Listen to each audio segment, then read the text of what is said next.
అప్పుల బాధలు వెంటాడుతున్నాయా? అయితే 6 జేవిఆర్ వారి జాతిరత్నాలు ధరించండి.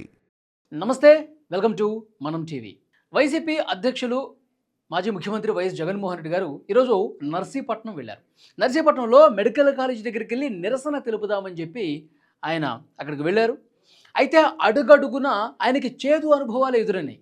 నర్సీపట్నానికి వెళుతున్నటువంటి క్రమంలో ప్రతి చోట కూడా ఆయనకి నిరసన ఎదురైంది. ఆయన ప్రభుత్వం మీద నిరసన తెలుపుదామని చెప్పి వెళితే ఆయనకి నిరసన వ్యక్తమైనటువంటి పరిస్థితి కనిపించింది. ముఖ్యంగా నర్సీపట్నంలో దళిత సంఘాలన్నీ కూడా మూకుమ్మడిగా ఒక్కతాటి మీదకి వచ్చి రోడ్ల మీదకి వచ్చి నిరసన తెలియజేశారు. మీరు దళితులకి ద్రోహం చేశారు, ఇష్టారీతిన మీరు మీ హయాంలో దళిత ద్రోహిగా మీరు మిగిలిపోయారు, దళితుల్ని వంచారు అంటూ దళిత సంఘాలన్నీ కూడా రోడ్ల మీదకి వచ్చి ఆందోళన చేసినటువంటి పరిస్థితి ఉంది. విజువల్స్లో మీరు కూడా చూస్తూ ఉన్నారు. పెద్ద ఎత్తున రోడ్ల మీదకి వచ్చారండి, ప్లకార్డులు ప్రదర్శిస్తూ ఉన్నారు. మీరు డాక్టర్ సుధాకర్కి ఎంతటి అన్యాయం చేశారో మేము చూడలేదనుకున్నారా? ఆంధ్రప్రదేశ్ రాష్ట్రం మొత్తం కూడా చూసింది. దళితుల్ని ఏ విధంగా మీరు హింసించారు, దళితుల్ని ఏ విధంగా మీరు చంపేశారంటూ రోడ్ల మీదకి వచ్చి వాళ్ళు ఆందోళన చేస్తుంటే నిజంగా జగన్ కావచ్చు, ఆ పార్టీ నేతల నుంచి కనీసం అంటే కనీసం నోరెత్తలేని పరిస్థితి ఏర్పడింది. జగన్మోహన్ రెడ్డి అందరూ చుట్టుపక్కల రోడ్ల మీదకి వచ్చే వాళ్ళందరికీ అభివాదాలు చేసుకుంటూ నవ్వుకుంటూ వెళ్ళిపోతున్నారు. కానీ లోపల ఆయనకు ఒక బాధ కనిపిస్తోంది. జగన్మోహన్ రెడ్డి గారికి ఒక ఆందోళన కనిపిస్తోంది. దళిత ద్రోహిగా ముద్ర పడింది. ఎందుకంటే మనం చేసిన పనులు ఆ విధంగా ఉన్నాయి. ఇక డాక్టర్ సుధాకర్ కాదండి, డాక్టర్ సుధాకర్ ఆయన పీపీఈ కిట్లు కరోనా సమయంలో ఒక డాక్టర్గా ఉన్నాడు. ఆయన కరోనా కిట్లు ఏవి, మాకు మాస్కులు ఏవి అని అడిగిన పాపానికి అతడు ఒక పిచ్చోడు అన్నట్టుగా ముద్ర వేసి రాళ్లతో కుట్టి చంపినటువంటి పరిస్థితి ఉంది. అతడు ఒక పిచ్చోడు, ప్రభుత్వం మీద నువ్వు వ్యతిరేకంగా మాట్లాడతావా? నువ్వు ప్రభుత్వానికి వ్యతిరేకంగా ఏ విధంగా మాట్లాడతావు? నీకు మాస్కులు లేకపోతే వస్తాయి మాస్కులు, మాస్కులు లేకుండా పనిచేయండి అని అలాంటి డాక్టర్ కూడా ఇబ్బంది పెట్టిన పరిస్థితి ఉంది. అతన్ని రోడ్ల మీద బట్టలు లేకుండా చేసి ఇష్టం వచ్చినట్టుగా కొట్టి పిచ్చోడుగా ముద్ర వేసి ఆయన చంపేశారండి. ఎంత దుర్మార్గం చూడండి.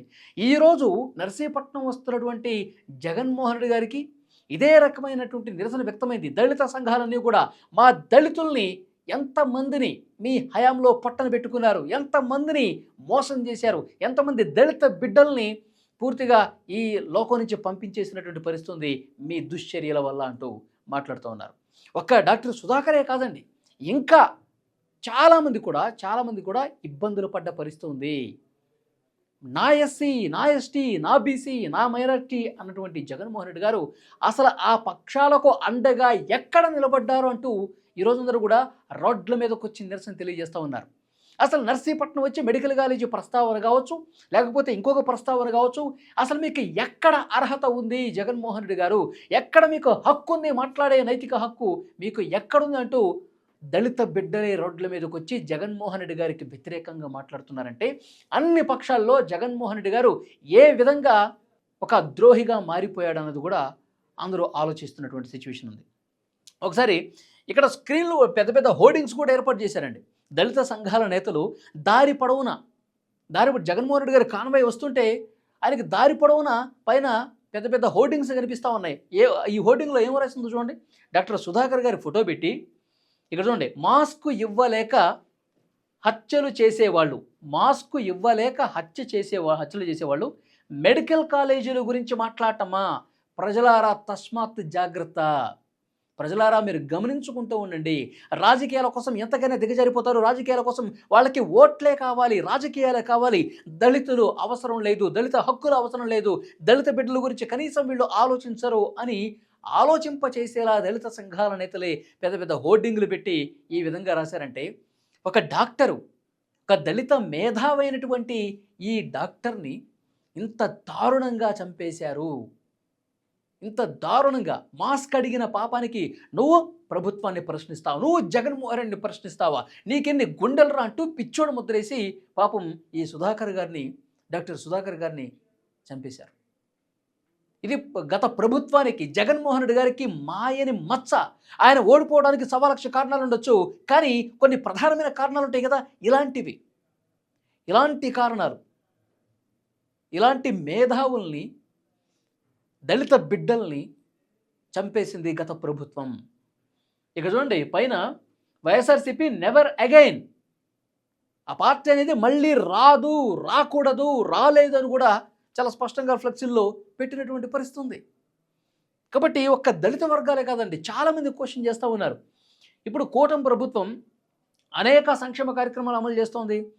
ఏవైతే వాళ్ళు సూపర్ సిక్స్ అన్నారో ఆ సూపర్ సిక్స్ని అన్నీ కూడా ఒకదానితోటి అమలు చేసుకుంటూ పోతున్నారు.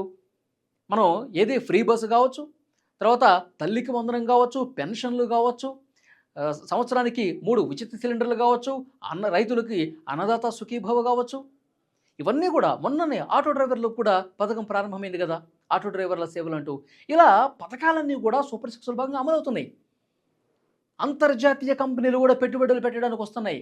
అమరావతి అభివృద్ధి జరుగుతోంది, రాజధాని అభివృద్ధి జరుగుతుంది, పోలవరం నిర్మాణ పనులు జరుగుతూ ఉన్నాయి.